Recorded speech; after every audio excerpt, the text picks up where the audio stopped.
अक्सर कुछ साधकों के हृदय में ये शंका रहती है कि हमने तो पाप किए हैं, हमसे ना जाने अनेक गलतियां हुई हैं। क्या हमें परमात्मा मिलेंगे? क्या हमारा नाम जपना सार्थक होगा? क्या हमारे नाम जपने से कोई फायदा होगा? क्या हम नाम जपेंगे तो हमारे वे पाप मिट जाएंगे? क्यों जपे हम नाम? हम तो पापी हैं। जय श्री हरि। पूज्य गुरुदेव के चरणों में बारंबार प्रणाम। ऐसा ही एक प्रश्न परम पूज्य स्वामी राम सुखदास जी महाराज से एक साधक ने किया कि महाराज, पापी हूं, नाम जपूंगा, क्या भगवान मिलेंगे? परम पूज्य स्वामी जी कहते हैं कि सुनो भाई, भगवान ने अपने को प्राणी मात्र का सुहृद कहा है, सुहृदम सर्वभूतानाम। तो क्या दुष्ट से दुष्ट मनुष्य के भी भगवान सुहृद नहीं है? मैं कैसा ही क्यों ना हूं, क्या भगवान मेरे सुहृद नहीं है? विचारो जरा। अगर उनमें पक्षपात है तो वह कैसे भगवान? मैं दुष्ट हूं, ज्यादा अयोग्य हूं, तो भगवान की कृपा मुझ पर ज्यादा होगी, ये मानो तुम। पापी हुलस विशेषी अब की बेर उबारियो। पापी के मन में अधिक आनंद होता है क्योंकि भगवान पतित पावन है, इसलिए उन पर पतितों का ज्यादा हक लगता है। माँ भी जैसे अपने अयोग्य बालक का ज्यादा ख्याल रखती है, तो क्या भगवान मेरा ख्याल नहीं रखेंगे? मेरे पर कृपा ना करेंगे? ये कैसे नहीं होगा। आप तो जपो, बिना किसी शंका के जपो। अब तो आप शुद्ध मन से जप रहे हो ना। पाप हुए, गलती हुई, बात मानी जाती है, लेकिन वो प्रारब्ध के वशीभूत थी, मति भ्रमित हो गई।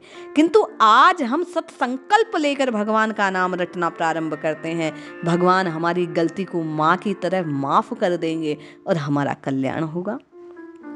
नाम जप करते हुए इस बात का विशेष ध्यान दें कि जिह्वा में, नाम में, श्वास में, मन में, बुद्धि में, अंतःकरण में, शरीर में, सब जगह परमात्मा परिपूर्ण है, पूरे के पूरे विद्यमान है, सब में लबालब भरे हुए हैं। अब ये शंका होती है कि जब परमात्मा सब में मौजूद है तो फिर नाम क्यों जपना? नाम जप के बिना हमारे को संतोष नहीं होगा भाई। जैसे सनकादिक ऋषियों की बात तो आपने सुनी होगी, चारों के चारों भाई समान ब्रह्मज्ञानी हैं, अनंत ज्ञान है उनमें, फिर भी एक भगवान की कथा सुनाता है, बाकी तीन सुनते हैं। इस प्रकार ब्रह्मज्ञानी होते हुए भी वे भगवान की कथा सुनते हैं, नाम जपते हैं, माला घुमाते हैं। क्यों? भगवान का स्मरण ना छूटे। ज्ञान के द्वारा जिनकी चित्त जड़ ग्रंथि कट गई है, ऐसे आत्माराम मुनिगण भी भगवान की निष्काम भक्ति किया करते हैं, क्योंकि भगवान के गुण ही ऐसे हैं, वे प्राणियों को अपनी ओर खींच लेते हैं। आप तो कुछ ना विचारो अन्य, एक बात मानो और केवल नाम पुकारो, भगवान की पुकार करो। भगवान है ही ऐसे, उनके भजन के बिना आप रह नहीं पाओगे। उतना रस, उतना आनंद कहीं और है ही नहीं भाई। जैसे ही आपने जिह्वा से नाम स्मरण करना प्रारंभ किया, हृदय में ऐसा अगाध प्रेम उमड़ेगा, आनंद उमड़ेगा, स्वतः माला लेके बैठोगे, नाम जपने लगोगे, भगवान मिलेंगे। निश्चय मानो, विश्वास रखो, श्रद्धा और भक्ति के साथ, विश्वास के साथ आप जो नाम जप रहे हैं, मन लगे या ना लगे, ये नहीं कहता कि मन लगाना नहीं है, लेकिन जबरदस्ती नहीं, अपने आप लगने लगेगा। आप तो केवल और केवल भगवान का नाम पुकारना प्रारंभ करो।